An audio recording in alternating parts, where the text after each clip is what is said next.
이를 이상하게 여기지 말라. 무덤들 속에 있는 모든 자들이 그의 음성을 들을 때가 오나니 선을 행한 자는 생명의 부활로, 악을 행한 자는 저주의 부활로 나오리라. 이렇게 말씀을 하고 있는데, 제목은 세 부류의 부활입니다. 세 부류의 부활.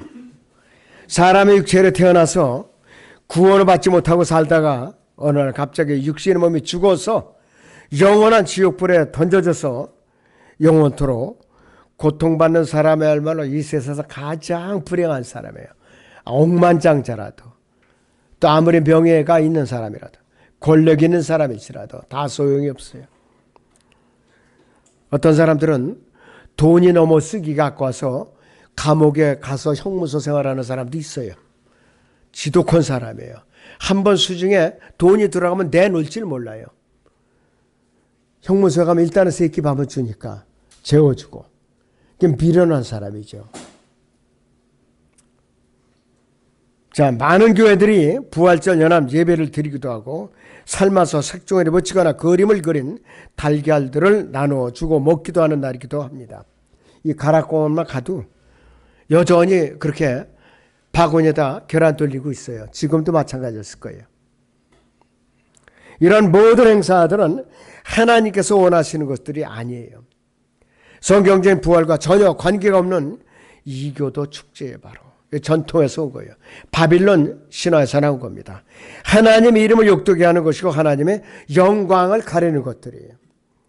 성경적인 부활은 세 가지 부류가 있는데, 첫째는 민족적인 부활이 있어요. 민족적인 부활, 이스라엘에게 해당돼요. 이방인들과 전혀 관계가 없습니다. 호세아 6장 1절 2절을 거기 같이 봅니다. 오라 우리가 주께로 돌아가자. 이는 그가 찢으셨으나 우리를 낫게 하실 것이요 그가 치셨으나 우리를 싸매어 주실 것임이라. 이틀 후에 그가 우리를 살리시며 셋째 날에 그가 우리를 일으키시리니 우리가 그의 목전에 살리라 그랬습니다. 이스라엘의 단체적인 민족적인 부활이에요. 이 말씀에서 우리가 몇 가지 주목할 것인데, 먼저는 문맥에서 알 수 있듯이 선지자 호세아의 말씀은 북왕국으로 대표되는 에프라임 12지파와 남왕국 유다로 대표는 2지파, 모든 유대인들, 즉 이스라엘 12지파를 말하고 있는 것이에요. 자, 그래서 오라 우리가 주께로 돌아가자 라고 말하는 것은 이스라엘의 온 집안이 주께 찢기고 매맞은 한 민족이 회개하는 울부짖음이고, 결코 무덤 속에 있는 자들의 위침이 아니에요. 전혀 관계가 없어요. 이스라엘 백성들은 하나님의 제일 계명을 어기고 우상을 숭배하다가 수많은 세월 동안 여러 나라에 흩어져서 디아스포라 민족으로 아직도 상당수가 돌아오지 못하고 수많은 사람들이 박해 가운데 죽임을 당했어요. 2차 대전 때 나치에서 600만 명이나 대학살을 당했던 민족이에요. 그런데 아직도 돌이키지 못하고 있어요. 그들의 마음에는 모세의 수건이 너무나도 두껍게 가려져 있는 거예요. 그 모세의 수건이 벗겨져서 주님을 영접하도록 여러분께서는 기도를 해야 돼요. 이스라엘이란 중보기도에 게을리하면 안 됩니다.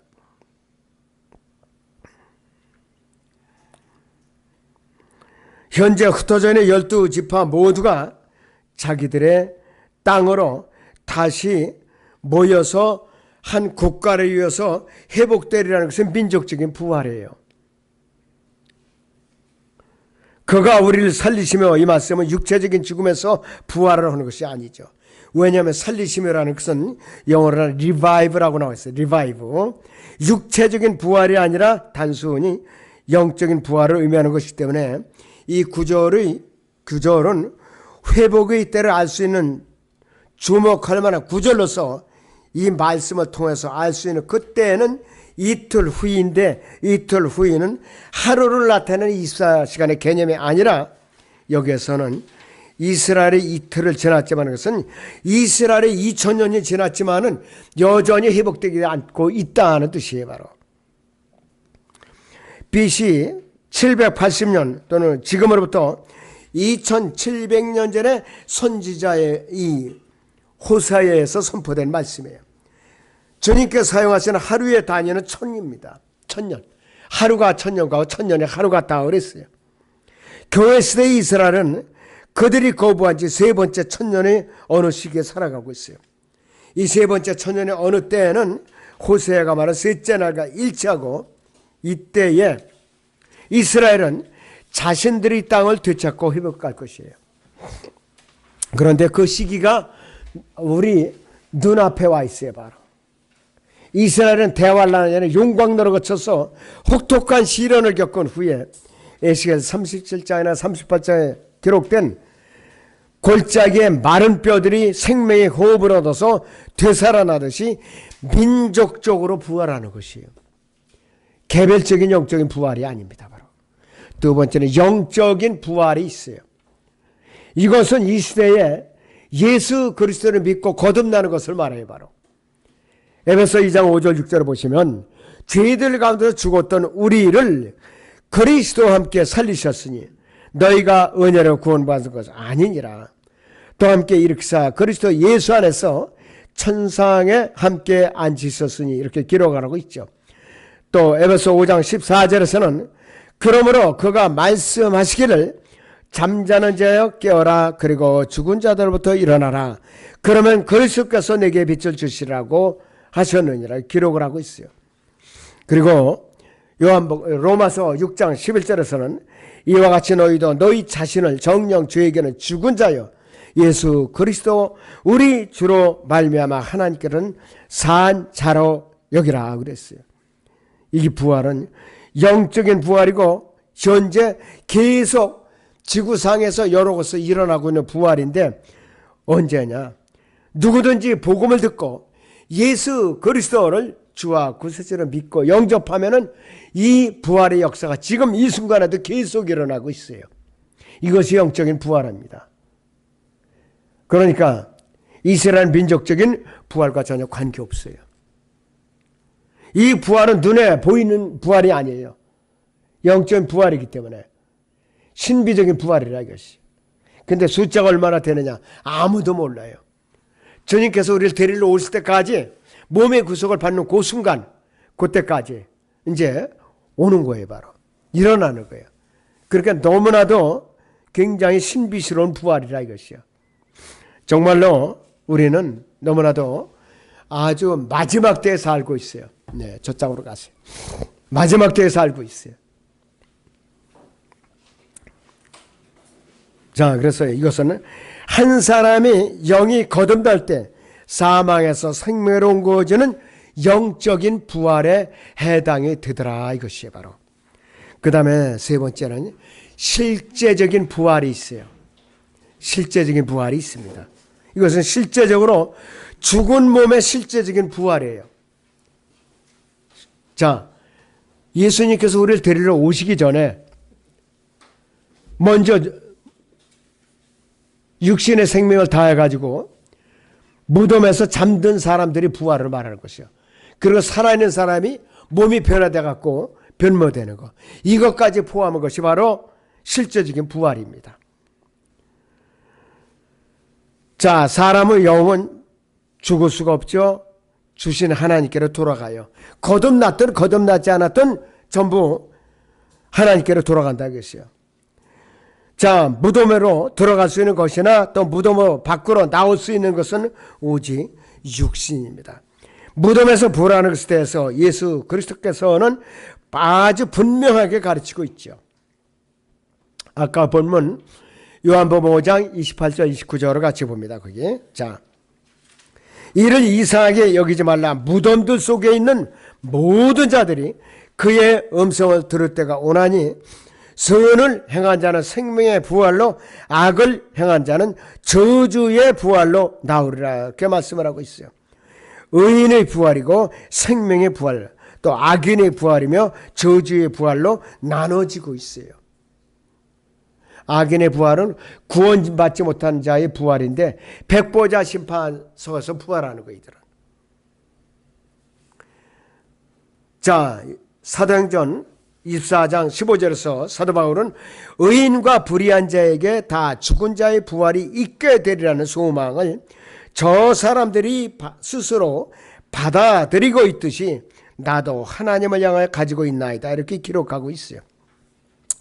또 고린도서 15장 25절에서는 이는 아담 안에서 모든 사람이 죽은 것 같이 그리스도 안에서 모든 사람을 살게 하려 함이라, 이렇게 해서 육체적인 죽음과 육체적인 부활에 대해서 언급을 하고 있습니다.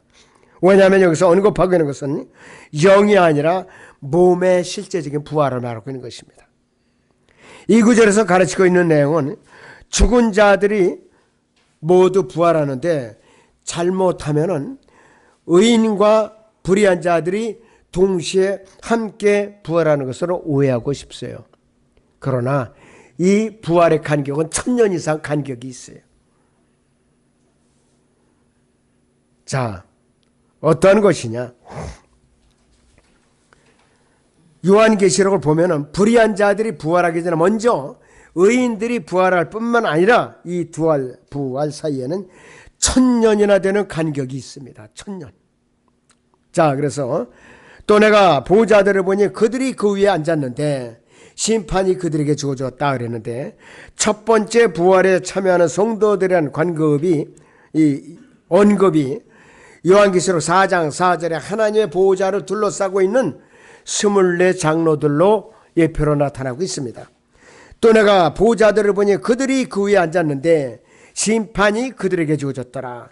또 예수에 대한 증거와 하나님의 말씀을 인하여 목배임을 당한 사람들의 혼들도 보았는데 그들은 그 짐승에게나 형상에게 경배하지 아니했을 뿐만 아니라 그의 표를 그들이 이마 위에나 손에도 받지 아니하였더라. 그러므로 그들은 살아서 그리스도와 함께 1000년을 통치하더라, 이렇게 말씀을 하고 있어요.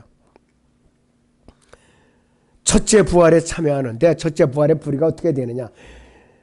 교회 시대에 성령으로 거듭난 성도들이 부활이 있고, 그 다음에 또 구약 성도들이 부활이 있어요. 그 다음에 환난 성도들이 부활이 있어요. 여기까지가 첫째 부활의 부리에 속해요. 이 사람들이 1000년 동안 예수 그리스도와 함께 이 땅에서 통치하는 기간이에요, 바로. 자, 그렇기 때문에 구분을 잘하지 않으면 안 돼. 그래서 세대주의를 모르면은 헛소리를 하게 돼 있어요. 분별이 안 되니까. 요한계시록 거기 20장 6절에 보니까 첫 번째 부활에 참여하는 자는 복되고 거룩하도다. 둘째 사망, 죄인들이 최후의 백보자 심판 직전에 그들을 다스리는 권세가 없고 오히려 그들이 하나님과 그리스도의 제사장들이 되어 1000년 동안 그와 함께 통치하리라, 이렇게 말씀을 하고 있는데, 고린도서 15장 22절에서 24절에서는 예수 그리스도 안에서 죽은 자들이 서로 다른 부류로 나눠서 일정한 간격을 두고 부활을 합니다. 그러나 각자 자기의 서열대로 되리니 그리스도가 첫 열매들이요 그 다음은 그리스도께서 오실 때 그분께 속한 사람들이라. 그 후에는 끝이 오리니 주께서 모든 정사와 모든 권세와 능력을 표하시고 그 왕국을 하나님 곧 아버지께 바칠 때라고 그랬습니다. 바울이 이 순서를 설명하러 온데, 첫째는 그리스도가 첫 열매들이요 그랬어요. 예수 그리스도의 부활 당시에 함께 부활한 성도들을 말합니다. 구약 성도. 마태복음 27장을 보지요. 성경 마태복음 27장을 봅니다. 51절에서 53절을 보겠습니다. 마태복음 27장 51절에서 53절을 봅니다. 그런데 보라, 성전의 휘장이 위에서 아래까지 둘러 찢어지고 땅이 흔들리며 바위들이 갈라지고 무덤들이 열리며 잠들었던 많은 성도들이 몸이 일어났으며 주께서 부활하신 후에 무덤에서 나와 거룩한 도성으로 들어가 많은 사람들에게 나타났더라, 이랬습니다. 예수님의 부활 당시에 일부 성도들이 무덤에서 부활한 거예요. 이들은 어찌 됐느냐? 수명대로 다시 살다가 다시 죽었어요. 그래갖고 언제 부활하느냐? 대환란 그 끝나기 직전에 전체적인 구약 성도로서 같이 부활하는 거예요. 그 다음에 두 번째는 그 다음은 그리스도께서 오실 때 그분께 속한 사람들이라.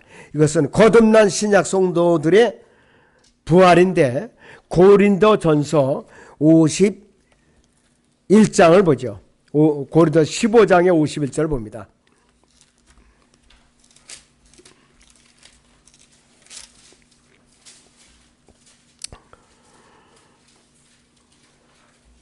보라 내가 너희가 한 가지 신비를 말하노니 우리가 다 잠잘 것이 아니라 오히려 우리가 모두 변화될 것이니 마지막 나팔 소리에 눈 깜짝한 순간에 그러하리라. 나팔 소리가 나면 죽은 자들이 썩지 아니하는 몸으로 일으켜지며 우리도 변화되리라. 그래야 이 썩을 몸이 반드시 썩지 아니할 몸을 입고 이 죽을 몸이 반드시 죽지 아니할 몸을 입으리라 그랬습니다. 53절의 전반절은 무덤에 있던 성도들이에요. 하반절은 살아있는 성도들을 말하는 것이에요. 동시에 몸이 변화돼가지고 셋째 하늘로 들림을 받는 것이에요. 바로. 그 다음 세 번째 순서는 그 후에는 끝이 오리니 그랬습니다. 이것은 요한계시록 20장 4절에 5절에 나온 환난 성도들입니다. 교회 시대의 그리스도인들은 첫 열매들인 그리스도와 주 예수 그리스도께서 오실 때 그분께 속한 사람들 사이에 이미 1900년 이상의 시간이 지났어요. 예수 그리스도께서 오실 때 그분께 속한 사람들과 불의한 자의 부활 사이에는 1000년 이상의 간격이 있는 것이에요. 1000년 이상의. 의인과 불의한 자는 동시에 부활할 수가 없어요. 불가능한 일이에요. 바로. 누가복음 4장 16절 20절에서는 예수 그리스도께서 안식일에 회당에 들어가서 이사야서 61장 1절 2절을 읽으시는 장면이 나옵니다. 자, 그런데 61장 2절의 절반 부분만 인용합니다. 후반 부분은 인용을 안 하십니다. 주 하나님의 영이 내가 임했으니 이는 주께서 내게 기름을 부으사 온유한 자에게 기쁜 소식들을 전파하게 하셨으며 그가 나를 보내시어 마음이 상한 사람들은 싸매고 포로된 자에게 자유를 갇힌 자에게 감옥이 열림을 선포하며 주의 기뻐 받으시는 해를 선포하고 우리 하나님의 복수의 날을 선포하시며 모든 슬픈 자는 위로하고 그랬습니다. 그런데 여기서 61장 2절에서는 주의 기뻐 받으시는 해를 선포하고 여기에서 멈추신 거예요. 우리 하나님의 복수의 날을 선포하며 모든 슬픈 자를 위로하고 이 부분은 읽지 않으시고 빼놓으셨어요. 왜 그런가? 예수 그리스도께서 여기서 멈추신 이유는 초림 때에는 복수의 날을 선포해서 온 것이 아니에요. 선지자로서 또 우리를 위해서 어린 양으로 오셨기 때문에 그래요. 그래서 이 이사야서 61장 2절 전반절과 후반절 사이에는 간격이 2000년이나 간격이 있는 구절이에요. 2000년 간격이 있어요. 그래서 이 간격은 데살로니가서 1장 7절 8절에 있는 것과 같이 고통을 받는 너희에게는 우리와 함께 안식으로 갚아주시는 것이라.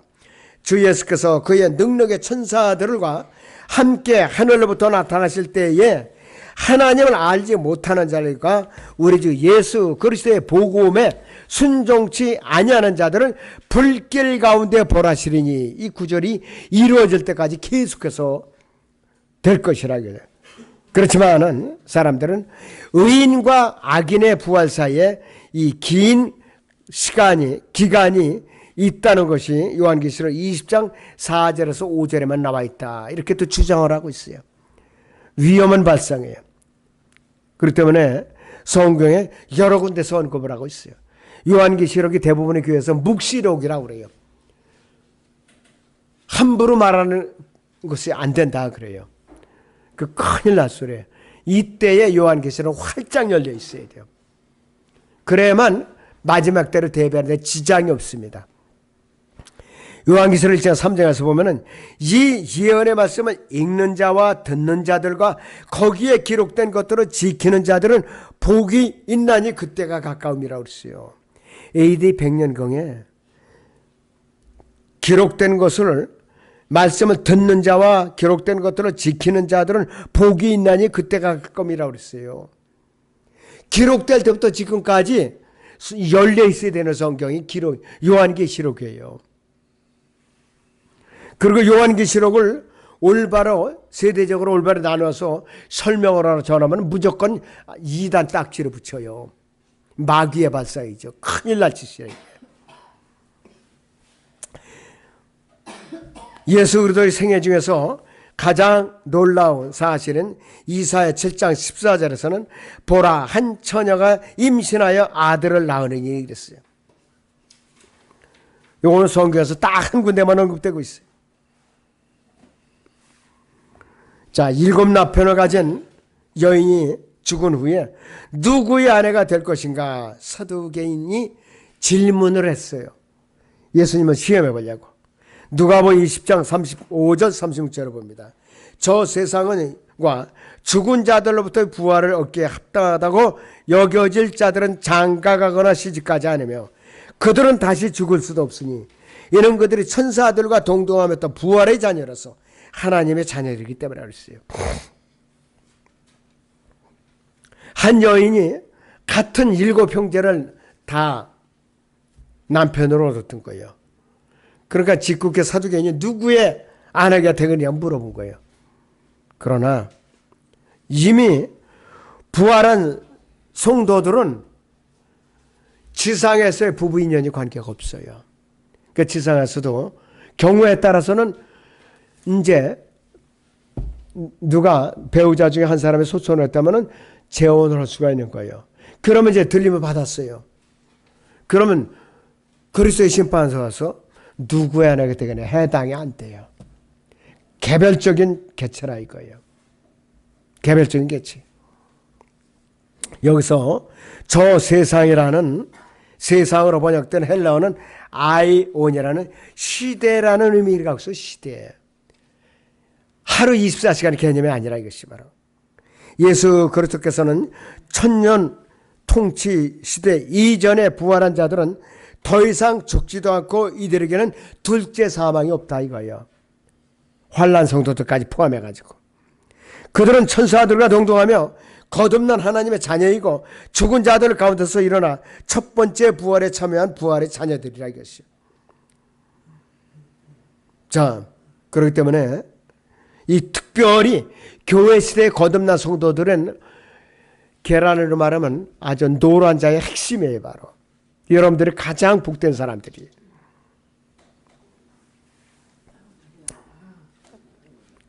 자, 사도 바울도 그렇고 빌립보서 3장 11절에 보면 어떻게 해서든지 죽은 자들이 부활에 이르는 것이라고 했어요. 사도 바울도 어떻게 해서든지 죽은 자들에 대한 그 소망을 바라보고 사람들이라고 했어요.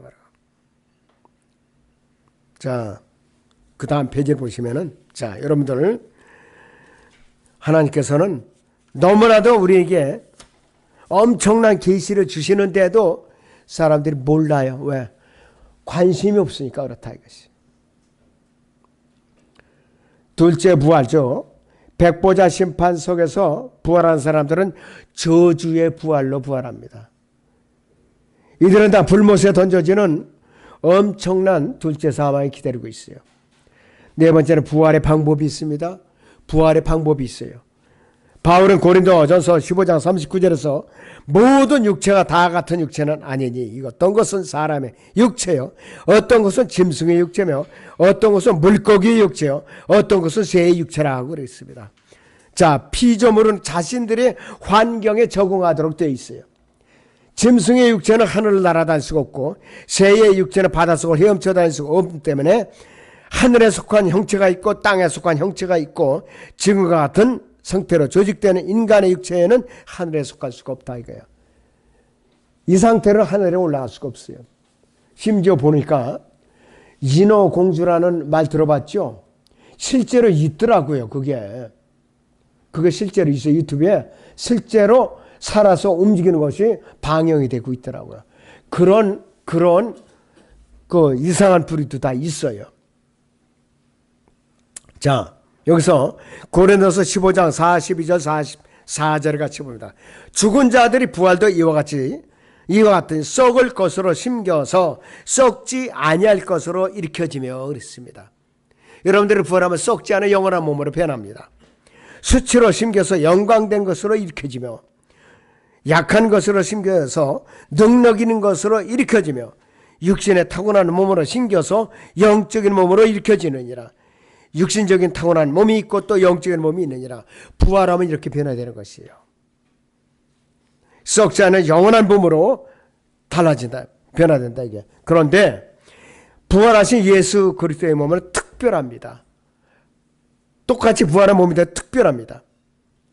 못자국이고 손목에 못자국 있고 옆구리에 창자국이 있어요.